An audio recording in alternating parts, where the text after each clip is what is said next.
te ver por inteiro,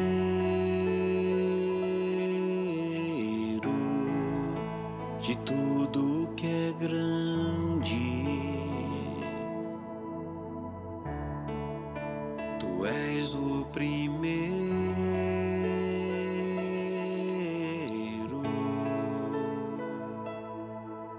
maior que tudo é a tua glória,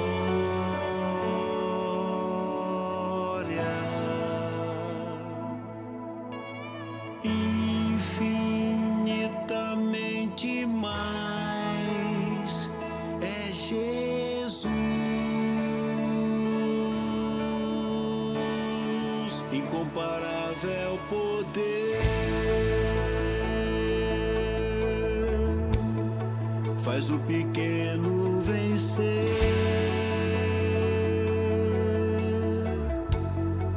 incomparável amor, recuperou meu valor.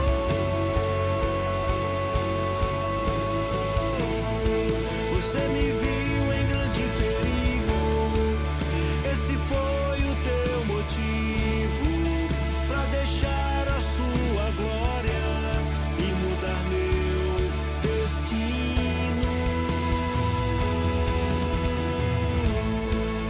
Apesar de quem tu és, me quis contigo em tua glória. Apesar de quem eu sou, eu tenho em ti vitória.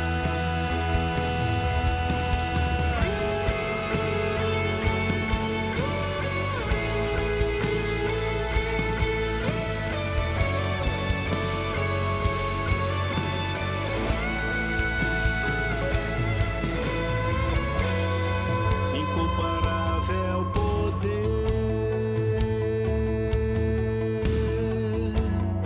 faz o pequeno vencer,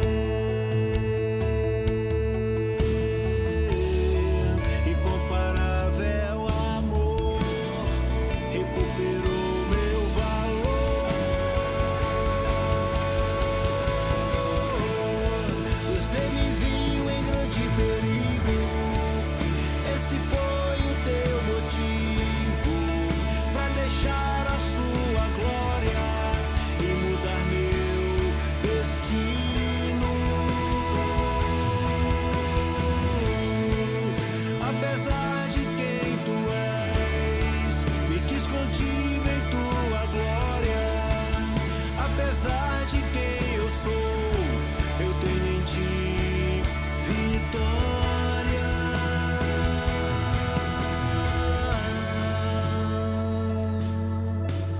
Tudo fica tão pequeno diante da tua glória.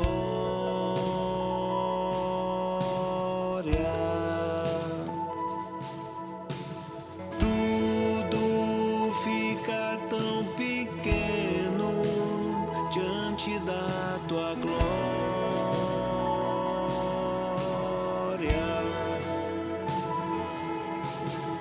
Tudo fica tão pequeno diante da tua glória,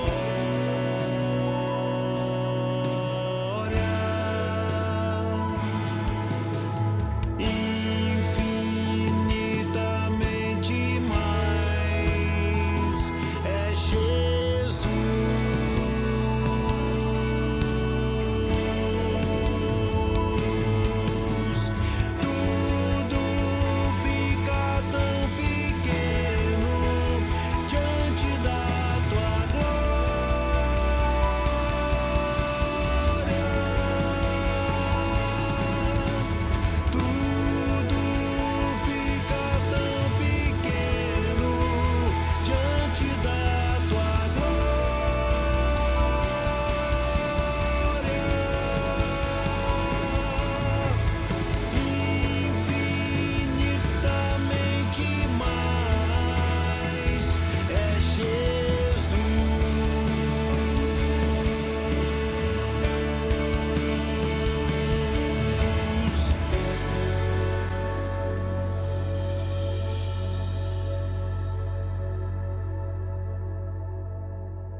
Queridos irmãos, graça e paz, bem-vindos para mais um culto. Vamos orar, você aí, eu aqui, vamos endereçar nossas orações ao Senhor. A Ti, ó Deus, toda honra, toda glória, louvor, exaltação, Tu és o único Deus, o Senhor das nossas vidas. Peço que o Senhor recolha cada oração, também abençoe cada lar, cada lugar, cada família, onde estiver alguém Te adorando, Te buscando, que o Senhor Deus esteja presente. Aqueles que estão participando do culto exatamente nesse momento, ou aqueles que vão ver, ouvir e participar desse culto depois, pelo vídeo gravado, que também sejam alcançados por Ti. Pedindo que o Senhor Deus nos dê cada dia mais essa alegria de Te cultuar, de Te buscar, de entregar as nossas vidas a Ti. Nós oramos no nome de Jesus. Amém. Glória a Deus. Ele não suportaria viver sem você, então suportou a cruz para refazer o caminho pro céu. A culpa do pecado nos fez perecer, só o sangue de Jesus para refazer o caminho pro céu. Salvar você, esse é o plano principal. Recolocar você em seu lugar original. Jesus viu nossa maldição, se fez caminho para a salvação. Aceitá-lo como seu Senhor é dizer sim para o seu amor. Salvar você, esse é o plano principal. Recolocar você em seu lugar original. Jesus viu nossa maldição, se fez caminho para a salvação. Aceitá-lo como seu Senhor é dizer sim para o seu amor. Salvar você, esse é o plano principal. Recolocar você em seu lugar original.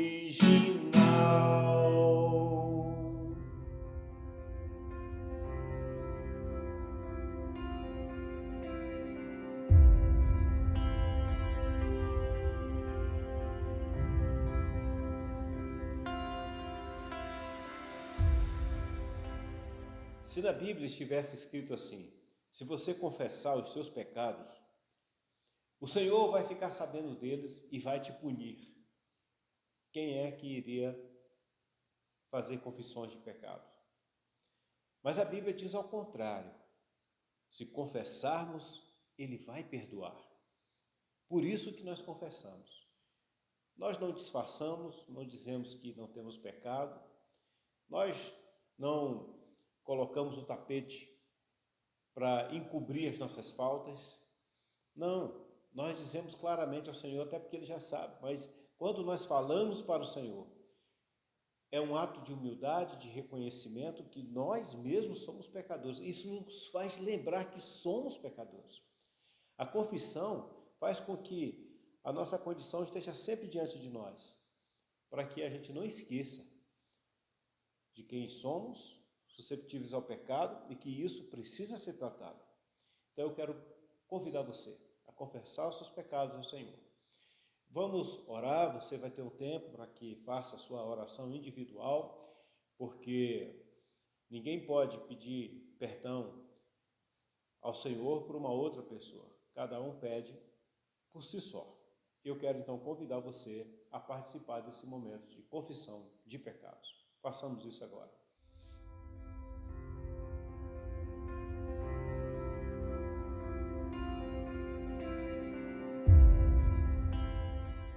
Querido Deus, diante de Ti colocamos nossas vidas, pedimos perdão pelos nossos pecados.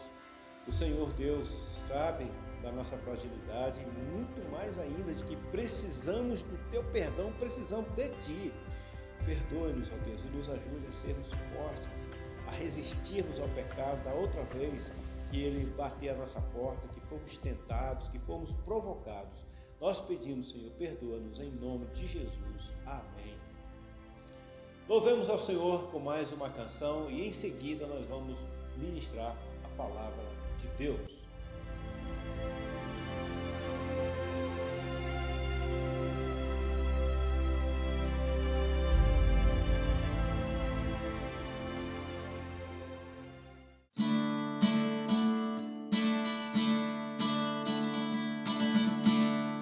Além do muro que impede a visão ao horizonte, cada passo faz chegar ao que é distante, seja constante. Ei, é o sonho que nos faz movimentar, na queda que aprendemos levantar, na luta se pode conhecer a força que se tem e ver que é capaz de seguir em paz. Ei, quem sabe você pensa que está só, um Deus que se aproximou de nós, Ele enviou Jesus, se fez companhia quando o horizonte não existia. Além do muro que impede a visão ao horizonte, cada passo faz chegar ao que é distante, seja constante. Ei, é o sonho que nos faz movimentar, na queda que aprendemos levantar, na luta se pode conhecer a força que se tem e ver que é capaz de seguir em paz. Ei, quem sabe você pensa que está só, um Deus que se aproximou de nós, Ele enviou Jesus, se fez companhia quando o horizonte nem existia. Além do muro que impede a visão ao horizonte,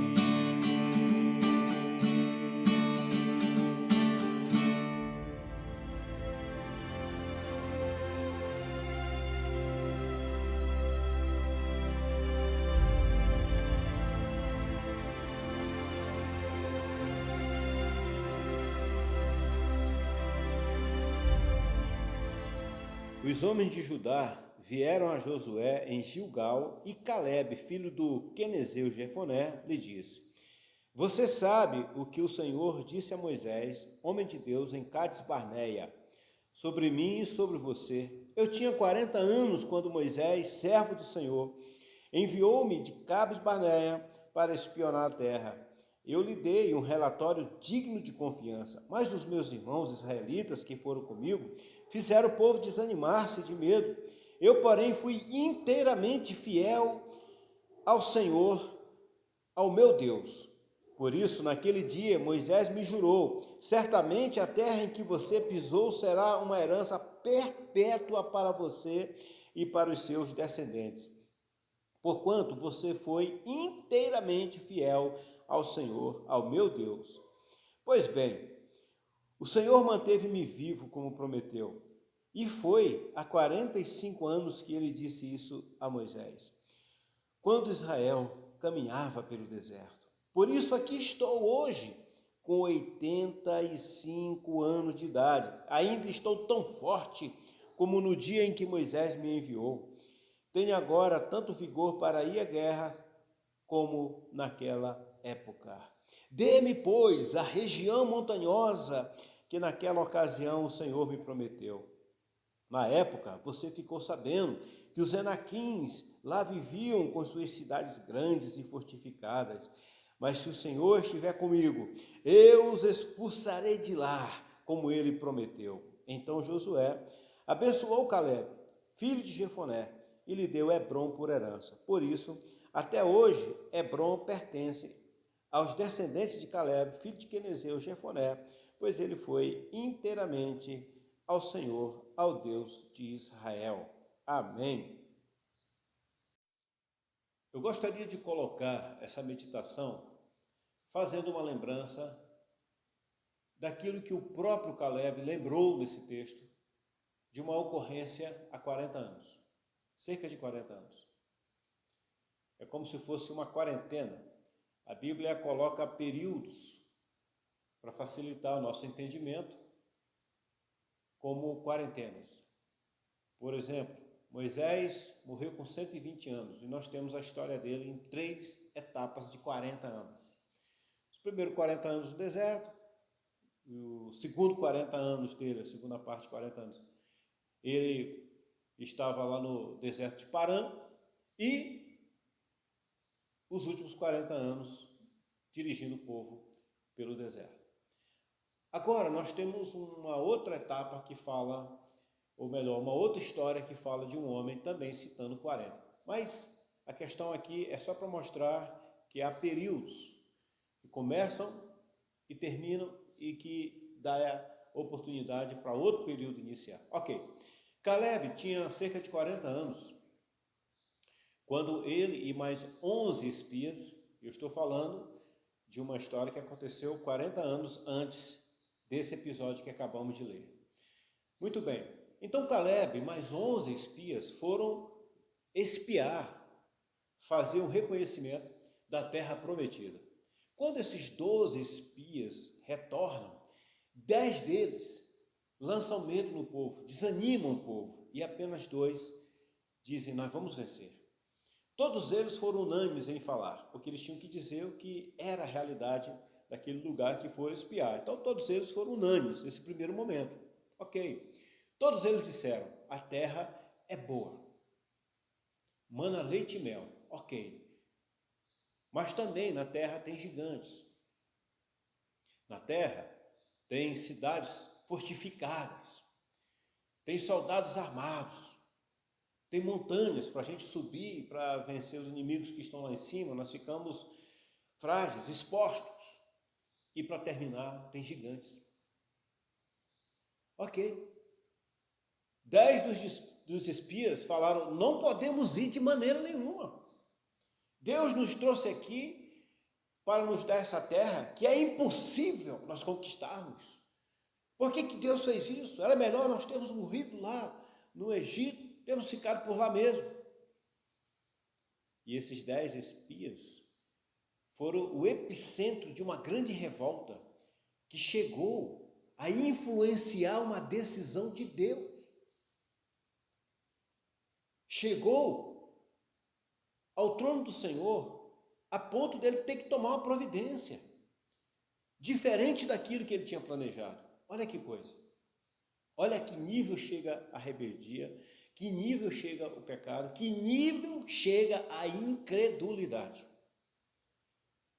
Porém, 2 daqueles espias, um era exatamente Caleb e o outro era exatamente Josué, os 2 que estão nesse diálogo que aprendemos agora, ou melhor, que acabamos de ler, exatamente esses 2, que foram os que sobreviveram, 40 anos depois. Eles eram os únicos daquela geração que estavam vivos. Eles estavam relembrando um tempo que eles presenciaram pessoalmente. E Caleb estava dizendo: Josué, Deus te levantou como líder e Deus te deu condições de chegar aqui como eu, e você sabe que nós chegamos porque fomos fiéis ao Senhor, mas você sabe de uma outra coisa também, que Deus havia me prometido, como recompensa pela minha lealdade, me dá a terra de Hebrom. Eu sei que a terra tem os gigantes, e para chegar no gigante eu ainda tenho um problema geográfico, eu tenho que subir as montanhas.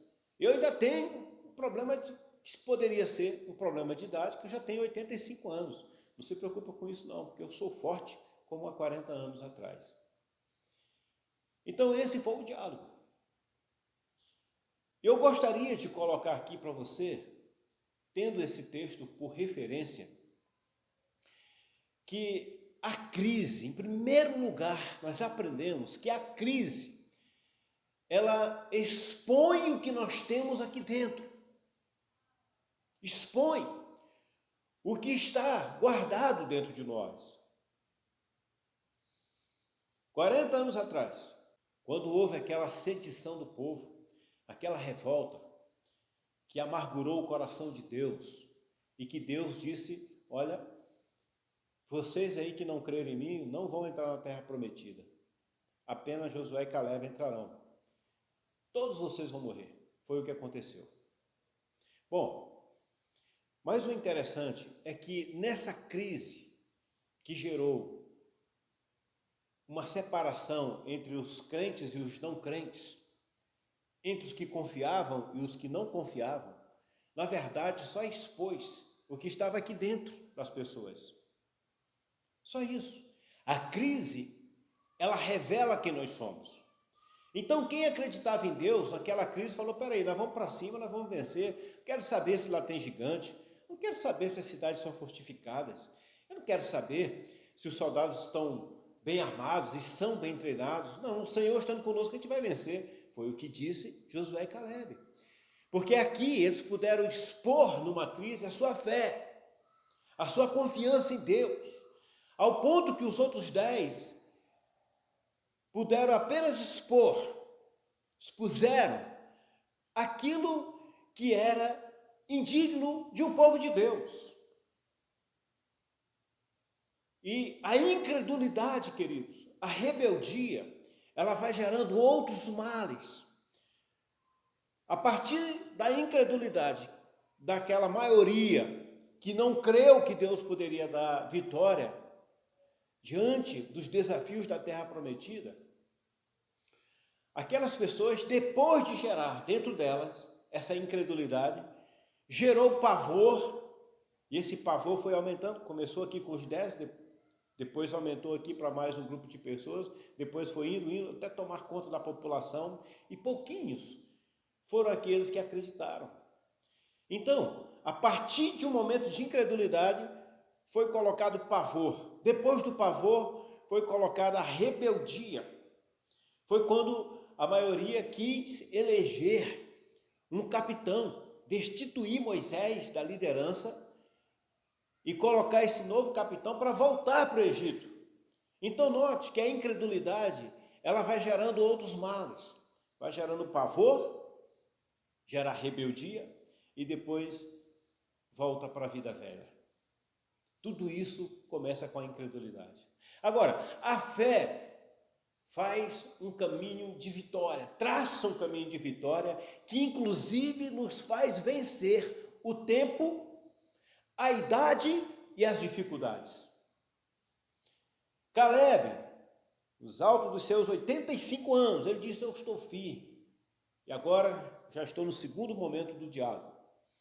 O primeiro momento aconteceu 40 anos antes. E agora, 40 anos depois, Caleb diz: eu estou com 85 anos, mas estou firme. Venceu a idade. Porque a fé não nos deixa envelhecer. Não tem prazo de validade para aqueles que confiam no Senhor. Caleb não teve dificuldade com a geografia de enfrentar as barreiras que estavam diante dele, porque era uma fé que lhe levava a vencer barreiras, inclusive a barreira geográfica, tinha que subir montanhas. A fé fez com que Caleb acreditasse, apesar de que a promessa estivesse lá na frente. E quando chegou o dia, ele disse: a minha fé foi mantida, eu estou firme. Então, ele envelheceu, teve que andar muito para chegar até a terra prometida, inclusive, agora o mais difícil, subir as montanhas para enfrentar gigantes. E também o tempo que passou. Ou seja, a fé dele se manteve intacta apesar do tempo, apesar do envelhecimento, ele continuou crendo, e apesar dos desafios, ele não desanimou, não desacreditou na promessa do Senhor. Eu gostaria de colocar para você que está me ouvindo, no tempo de crise, vai revelar quem você é. Na crise vai revelar se você é capaz de perdoar. A crise vai revelar se você é capaz de observar Deus, de entender aonde Deus está nesse negócio. Naquela crise que foi instituída por conta dos 10 espias incrédulos, Josué e Caleb identificaram Deus naquilo. Falaram: peraí, Deus está além dessas coisas aí. Deus está além dessa realidade. Especialmente nós que fazemos parte de uma igreja histórica, uma igreja que tem cânones, documentos. Claro, nós nos respaldamos por isso, mas em algum momento, Deus, é dono da igreja, ele faz o que ele quer. Ele pode mudar uma coisa ou outra, uma missão ou outra. Eu, por exemplo, me sinto inserido nesse contexto, fazendo um trabalho na Rede Esperança, porque Deus é Deus. Apesar de toda a instituição, apesar de todos os cânones dos documentos, Deus, ele nos direciona, traz a oportunidade.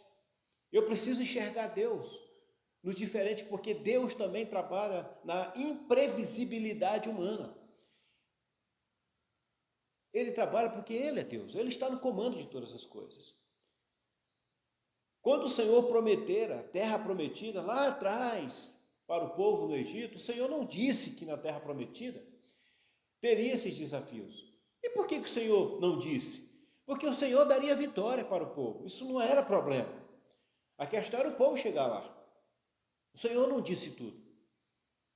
Então isso foi imprevisível para o povo. Tem coisas que são imprevisíveis para nós. E nesse momento, ou eu creio ou eu não creio. Ou eu faço ou eu não faço. Ou eu atendo o Senhor ou eu não atendo o Senhor. E nós precisamos ter entendimento que há um canal em que Deus fala conosco, nos mostra, e às vezes não está dentro da previsibilidade institucional da igreja. Coisas que nós fazemos, que nós abençoamos. Eu gostaria de colocar esse texto para vocês, queridos, mostrando que, até mesmo como meu exemplo, mas quem sabe você vai observar na sua vida, que há algumas coisas que você está enfrentando, algumas situações novas que você não preveu, mas lá atrás você confiou no Senhor. Lá atrás você acreditou que Deus te abençoaria. Então, como que eu posso manter a fé em coisas que eu acreditei lá no passado? Como que Caleb confiou no Senhor, apesar de tanto tempo? Porque uma coisa é eu confiar que Deus vai me dar algo, agora, passando 5 anos, depois 10, 15, eu ainda confiar. Porque parece que vai enfraquecendo a lembrança, a fé.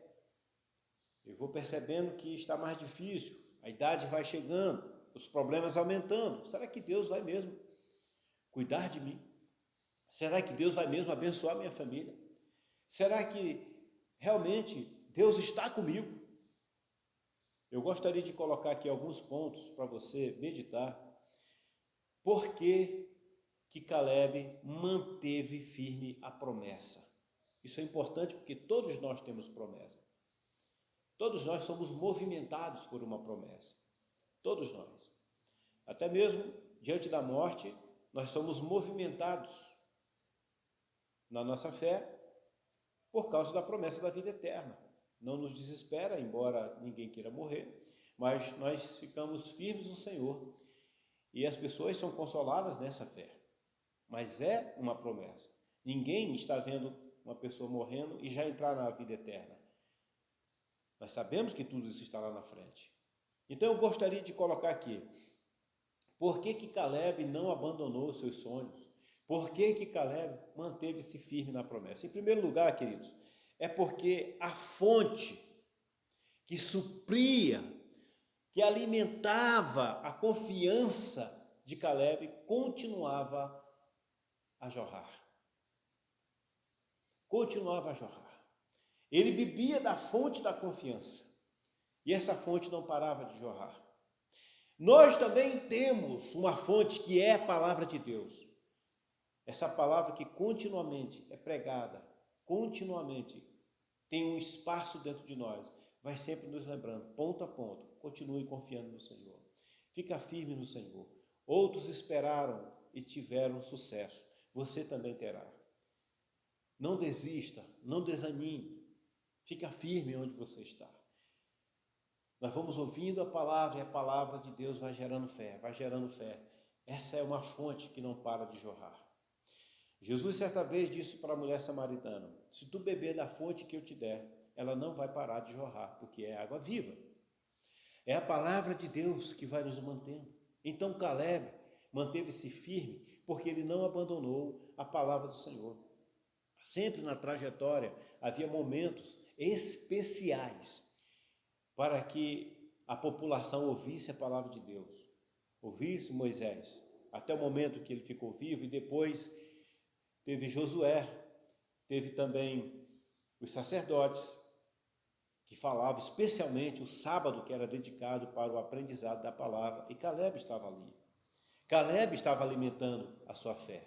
Por isso que 40 anos depois, ele ainda tinha a mesma fé.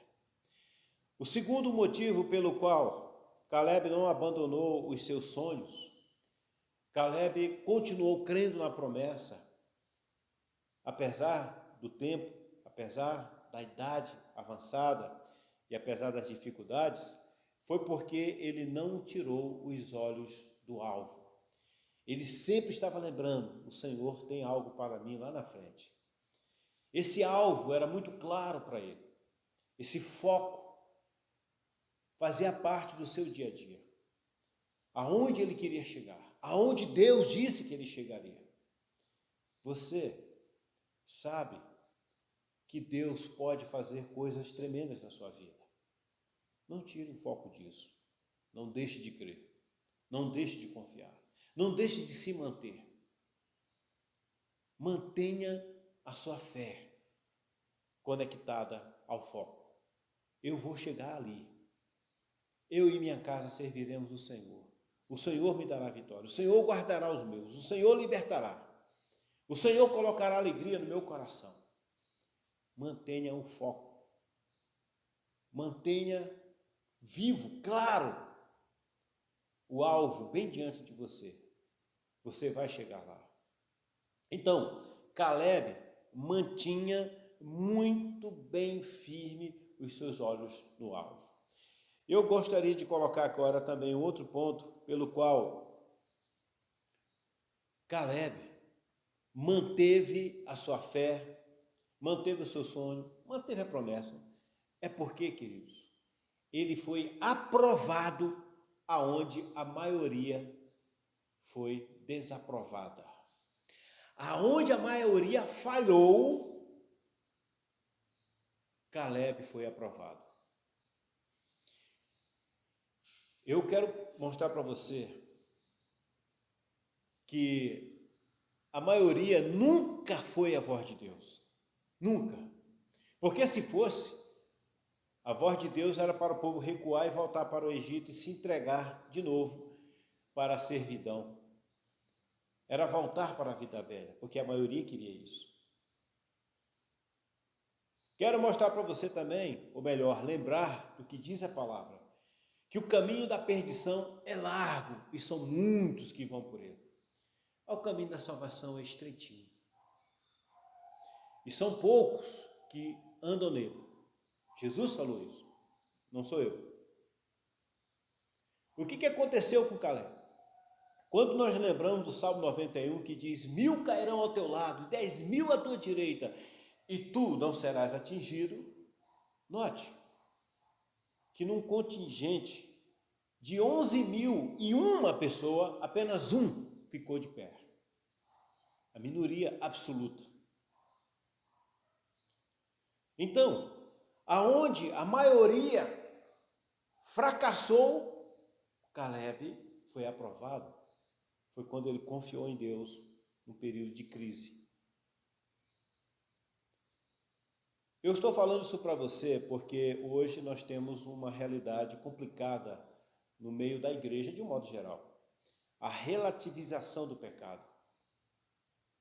Nós vemos igrejas se dividindo por conta de assuntos que antes nem eram discutidos, porque biblicamente eles já eram pecados mesmo, todo mundo tinha o mesmo entendimento. E hoje se divide, como por exemplo a homossexualidade. Há pessoas dizendo que ser homossexual, ter o terceiro sexo, está tudo correto. Quando a Bíblia diz que não. A Bíblia diz que não. Há muitas pessoas que já não temem o Senhor, não perdoam o seu irmão, causa divisão no meio da família, no meio da igreja. Há pessoas que já não contribuem mais com a obra do Senhor, estão com a consciência tranquila. Esse é um exemplo da relativização do pecado. Pessoas que não colaboram no reino de Deus, só vão à igreja porque querem pedir as bênçãos, não exercem ministério nenhum, não contribuem financeiramente, só pensam em encher seus bolsos, só pensam em si mesmas. O evangelho não é isso, mas elas ficam nisso aí. São pessoas que estão no caminho largo. Pessoas que não abrem mão de si para olhar para o próximo que está caído à beira do caminho. Pessoas que estão o tempo inteiro procurando coisas para falar mal da igreja, ou mal do outro. Pessoas que não conseguem contribuir para o bem-estar, estão sempre ávidas por trazer problemas para semear no meio do seu povo.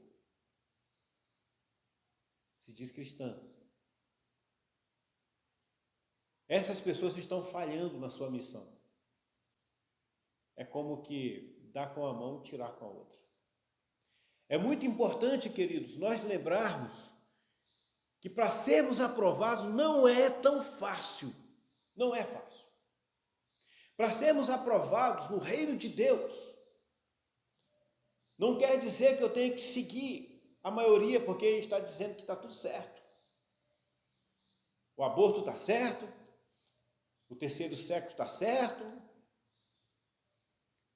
entre outros pecados que estão sendo acolhidos no seio da igreja, como tudo certo. Aonde a maioria falhou, Caleb foi aprovado. Não é porque está todo mundo fazendo uma coisa que aquilo passou a ser certo. Não. Deus nunca disse que o critério de uma verdade é quando a maioria está fazendo. Se fosse assim, Noé não poderia ter se mantido na sua verdade, porque ele era o único que acreditava que iria chover. Era o único que estava fazendo a arca. Então Caleb, ele foi aprovado aonde os outros falharam.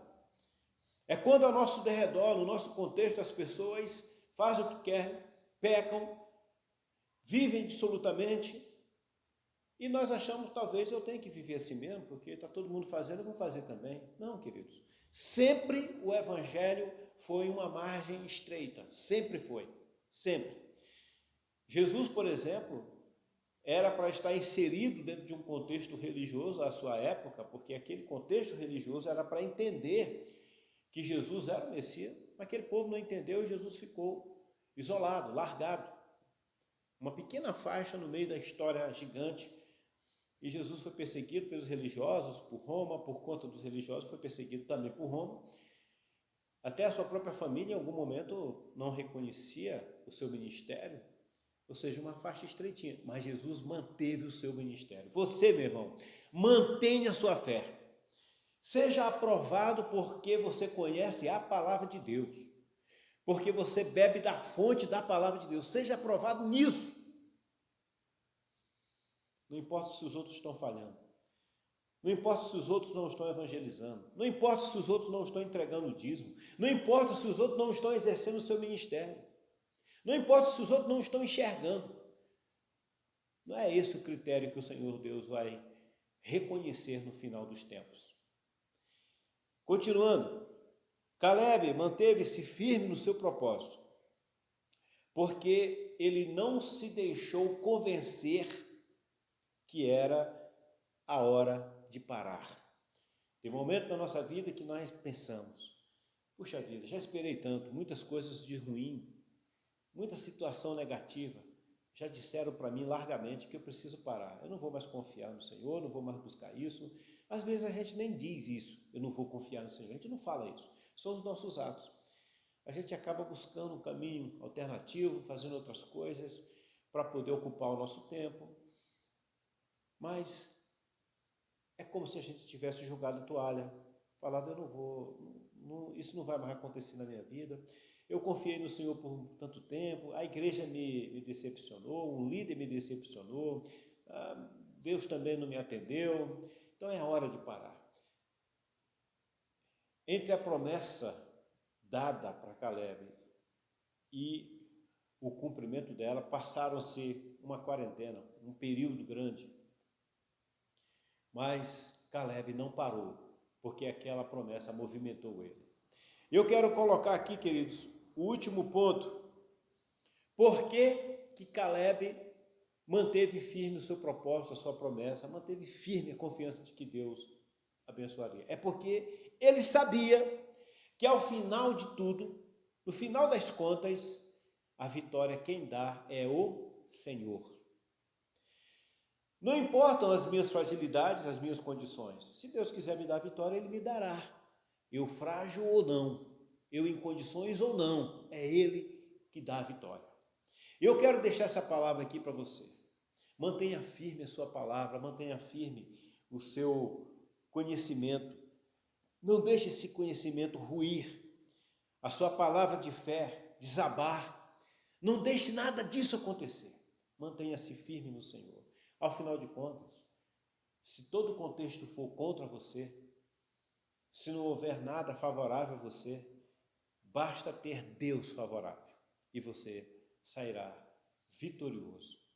Que o Senhor te abençoe e te guarde.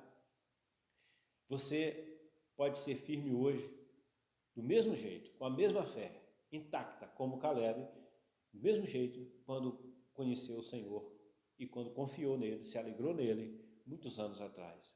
Permaneça firme no Senhor. Que Deus te abençoe. Vamos orar.